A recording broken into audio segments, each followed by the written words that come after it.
How to get a proof of funds for your wholesaling business. Guys, it's Rick Ginn, and in this video, I'm going to walk you through step by step on how you need to prepare to overcome that dreaded POF, the proof of funds when your buyers ask for it. I'm going to teach you how to get prepared for it and how to overcome it. But before I get into it, do me a favor, make sure you smash that like button, hit that subscribe button to continue to receive the best wholesaling videos up to date. So let's talk about it. You've probably been asked about a proof of funds, and you're probably at this point, you're Googling it like, how am I going to supply this? Well, I want you to step back. If you've never done a wholesaling deal or any type of real estate deals, the time is to prepare is before you put a property under contract and expect people to ask you for it. So if you expect it, then you can prepare for it. So Rick, how do I prepare for the proof of funds when I'm just getting started and I have little to none of my own money? And that's a great question. So number one, we've got to be honest with people. When we're going to put a property under contract, we have to have a way to fund it. The key is if it's not going to be your funds, you have to prepare whose funds you're going to present. So the first thing I want you to do is prepare yourself. Before you talk to anyone else, Rick, what do you mean by that? Figure out what your situation is in the worst case scenario if you had to prove somebody you were going to buy a house. It doesn't mean you're going to buy the house, but remember, it's can you buy the house? So number one, how's your credit score? How's your DTI ratio, your debt to income ratio? How much or how little money you have in the bank? And just be honest with yourself. And if you don't know how to do this, just go to a local mortgage broker and just tell them. You'd be surprised what you might even qualify for buying a house. Now, I know it's not buying a house for cash, but even when I started out of wholesaling, I had the qualifications to buy a basic house. I probably couldn't have got it done in the beginning for full disclosure, but I had just enough ammo of a pre-qualification from a local banker, a mortgage broker, and that was enough to get me by. So every now and then somebody called me out, I give it to them. They're like, hey, I thought this was cash. I go, mortgage is good as cash. That's number one. If you start with you and understand what you're capable of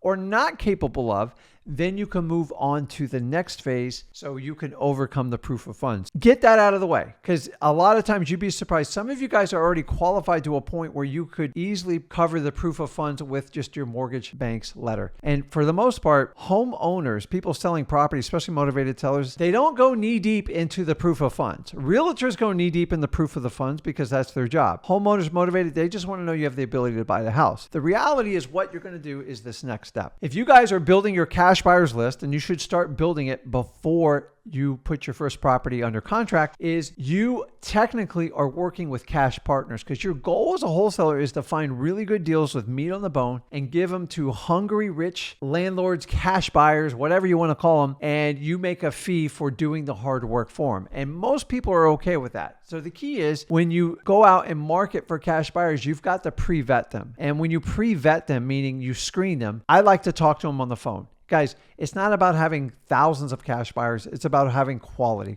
over quantity, because they're much more reliable, especially in today's market. Once I pre-vet them, I'm going to ask them for a proof of funds. Why? Because I want to know they got money, right? And if they got money, I can sell them the property. If they don't, I have to move on because it's a waste of time. Once I have that proof of funds from them, now I can use that as my cash partner, because they technically are your cash partner on an assignment, a contract deal, and that should validate the proof of funds, and it should be nothing more than 1 or 2 pages of the most recent bank statements. And honestly, once you get that, you can use that up to 90, if not 180 days as a proof of funds almost on any deal. Whoever proof of funds you use, I would definitely give them first crack to buy it. Now, I would have 3 or 4 of these lined up, if not 5 or 6. The challenging part is getting a proof of funds from a cash buyer you've never done business with, and maybe you don't have any inventory for them. And you're going to have to navigate around that, saying, listen, I only want to work with the serious people, the proof of funds. Cash buyers really don't care about showing you their proof of funds because it's not a big deal. The people that don't want to show you the proof of funds are the ones that don't have the money. It doesn't make sense for someone not to give that to you unless it's a trust factor. The second part of this is you're going to use a proof of funds from your cash buyers, and that should solidify most of your proof of funds requests. So let's go a step further. I'm going to give you basically 3 sources you need to reach out before you put your first property under contract, or while you got your first one under contract, to solidify some backup funding options so you can get over this proof of funds objection. Number 1, reach out to hard money people in your area. Hard money money are private individuals that lend their private money to fund deals. Some will fund it solely on the property. Most of them are going to fund it on the property and your ability and sometimes your credit score. So you got to be honest with them and tell them what's going on. That's why I had you do step one. Once you do that, they'll tell you what their lending requirements on it. A lot of times they want you to put 10 to 25% into the deal. Now, if you buy it cheap enough, you can usually get past that, but you have to have a relationship with them. Hard money takes time. The average hard money is 2 to 3 weeks. Why? Because they have an underwriting guidelines and some people are really slow with it because it's usually one guy or girl doing the underwriting requirements. They don't know you, so the first time they're going to go very slowly and carefully. AKA why the reason I want you to reach out to them before you do your first deal so you can have a relationship. A lot of times in the proof of funds concept, if you say you're using hard money, if you say that to someone like me, I'm going to ask you, who's your hard money lender? And if you don't have an instant answer and a phone number, I'm going to assume you don't have it and I'm going to move on to the next buyer. The next one you want to talk to is what we call a transactional funder. And then this is someone who basically bridges the gap, will fund a deal from like 1 to as many as 7 to 10 days. Usually this money is in and out very fast, 2 weeks or less, and they're going to charge a higher rate, but their goal is to fund any difference of gap. So they are only going to underwrite based on if you have a solid buyer lined up behind them, because they won't put up their money unless they know there's a guaranteed buyer. Now, this solution works. They'll actually provide you a proof of funds, and a lot of times the transactional lender can get you through that proof of funds objection. Here's the key, is you have to establish a relationship, do all the paperwork before you put a property under contract, or you're never going to get that proof of funds request. All these people have tickets to proof of funds. The key is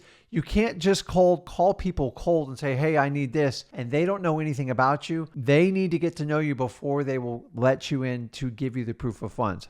The last one, which to me is the most important and the logical progression, the proof of funds, is what we call soft money. Soft money is basically private money that you get from people that have money that will lend it to you and secure it against a mortgage and a note. So it's nice and professional, and they don't want anything to do with the deal. They just want their principal back. That's number one. And you have to guarantee them that. And then number two, they get a nice return on it. So typically they'll earn anywhere from 7 to 12%. Most of them want to see it at least 3 to 6 months, meaning if you sell it in a month, you've got to prepay them. You have to pay them at least 3 to 6 months interest, and they'll usually charge you between 1 and 3 points to do that. A point is just nothing more than a fee. So if they charge you 3 points on $100,000, that's a $3,000 fee. You have to factor these in their numbers. Soft money will solve a lot of your problems in the long run, but it takes time to forge these relationships. You want to work with people that will trust you, that understand what you're doing, and start small. Show them that you're responsible for the money. And then when it comes time,